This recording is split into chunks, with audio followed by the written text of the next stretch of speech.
नमस्ते दोस्तों। आज हम एक गंभीर और प्रेरक विषय पर बात करेंगे।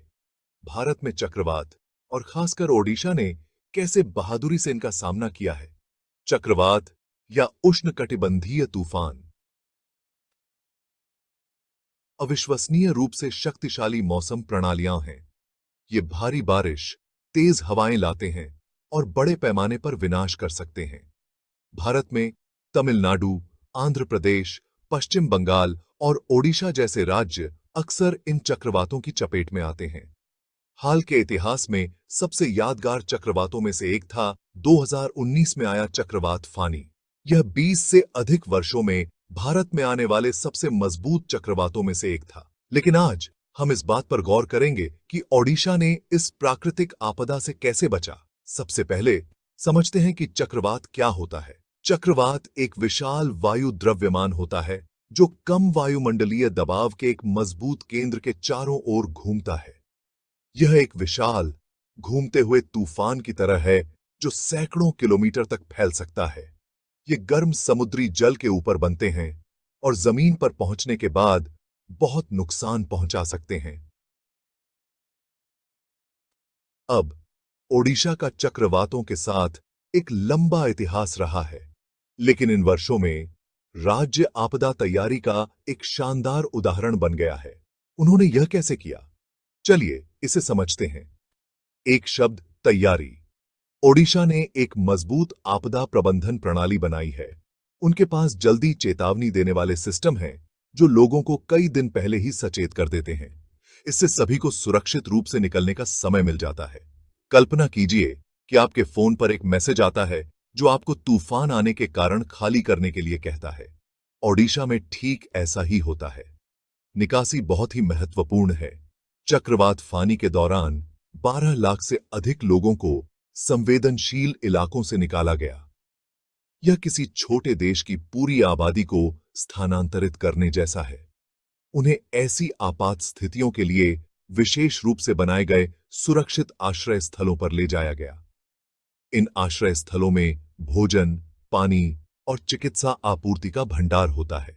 यहां तक कि गर्भवती महिलाओं, बुजुर्गों और विकलांग लोगों के लिए भी विशेष व्यवस्था की जाती है।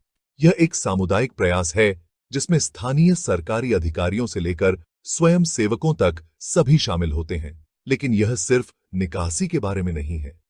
चक्रवात गुजरने के बाद राज्य सामान्य स्थिति बहाल करने के लिए तेजी से काम करता है। सड़कें साफ की जाती हैं, बिजली की लाइनें ठीक की जाती हैं और प्रभावित लोगों को तत्काल राहत प्रदान की जाती है। यह एक समन्वित प्रयास है जो ओडिशा के लोगों की ताकत और लचीलापन दिखाता है। तो आप जैसे छात्र इससे क्या सीख सकते हैं? सबसे पहले हमेशा जानकारी रखें, मौसम की चेतावनियों और अलर्ट पर ध्यान दें। दूसरा, अपने निकासी मार्गों को जानें और आगे की योजना बनाएं। और अंत में याद रखें कि संकट के समय में समुदाय और तैयारी एक बड़ा बदलाव ला सकती है। ओडिशा की कहानी सिर्फ एक चक्रवात से बचने की नहीं है। यह चुनौतियों का सामना करने और मजबूत बनकर सामने आने की है। यह लचीलापन, तैयारी और समुदाय की शक्ति के बारे में है। अगली बार जब आप किसी चक्रवात के बारे में सुने तो ओडिशा के बहादुर लोगों और उनकी अविश्वसनीय यात्रा को याद करें। सुरक्षित रहें, जानकारी रखें और तैयार रहें। देखने के लिए शुक्रिया। अगर आपको यह वीडियो मददगार लगा हो तो लाइक, शेयर और सब्सक्राइब करना न भूलें। अगली बार मिलते हैं। नमस्ते दोस्तों। आज हम एक गंभीर और प्रेरक विषय पर बात करेंगे। भारत में चक्रवात और खासकर ओडिशा ने कैसे बहादुरी से इनका सामना किया है। चक्रवात या उष्णकटिबंधीय तूफान अविश्वसनीय रूप से शक्तिशाली मौसम प्रणालियां हैं। ये भारी बारिश, तेज हवाएं लाते हैं और बड़े पैमाने पर विनाश कर सकते हैं। भारत में तमिलनाडु, आंध्र प्रदेश, पश्चिम बंगाल और ओडिशा जैसे राज्य अक्सर इन चक्रवातों की चपेट में आते हैं।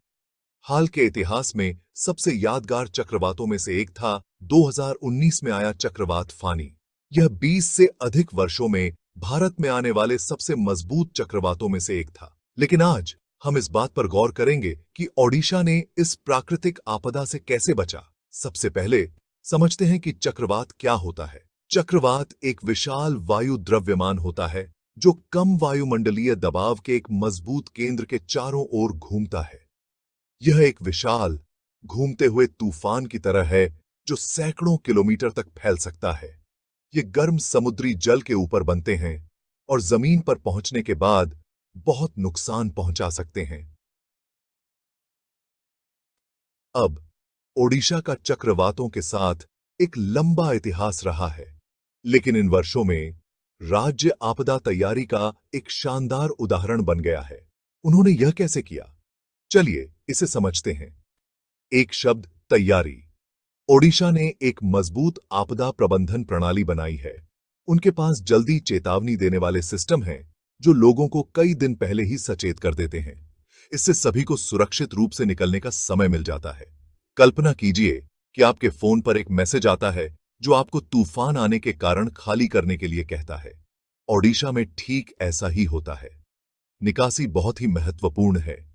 चक्रवात फानी के दौरान 12 लाख से अधिक लोगों को संवेदनशील इलाकों से निकाला गया। यह किसी छोटे देश की पूरी आबादी को स्थानांतरित करने जैसा है। उन्हें ऐसी आपात स्थितियों के लिए विशेष रूप से बनाए गए सुरक्षित आश्रय स्थलों पर ले जाया गया।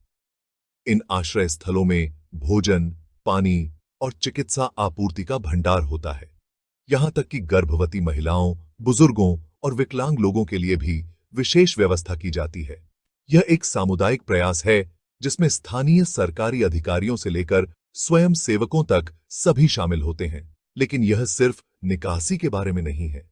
चक्रवात गुजरने के बाद राज्य सामान्य स्थिति बहाल करने के लिए तेजी से काम करता है। सड़कें साफ की जाती हैं, बिजली की लाइनें ठीक की जाती हैं और प्रभावित लोगों को तत्काल राहत प्रदान की जाती है। यह एक समन्वित प्रयास है जो ओडिशा के लोगों की ताकत और लचीलापन दिखाता है। तो आप जैसे छात्र इससे क्या सीख सकते हैं? सबसे पहले, हमेशा जानकारी रखें, मौसम की चेतावनियों और अलर्ट पर ध्यान दें। दूसरा, अपने निकासी मार्गों को जानें और आगे की योजना बनाएं। और अंत में याद रखें कि संकट के समय में समुदाय और तैयारी एक बड़ा बदलाव ला सकती है। ओडिशा की कहानी सिर्फ एक चक्रवात से बचने की नहीं है। यह चुनौतियों का सामना करने और मजबूत बनकर सामने आने की है। यह लचीलापन, तैयारी और समुदाय की शक्ति के बारे में है। अगली बार जब आप किसी चक्रवात के बारे में सुने तो ओडिशा के बहादुर लोगों और उनकी अविश्वसनीय यात्रा को याद करें। सुरक्षित रहें, जानकारी रखें और तैयार रहें।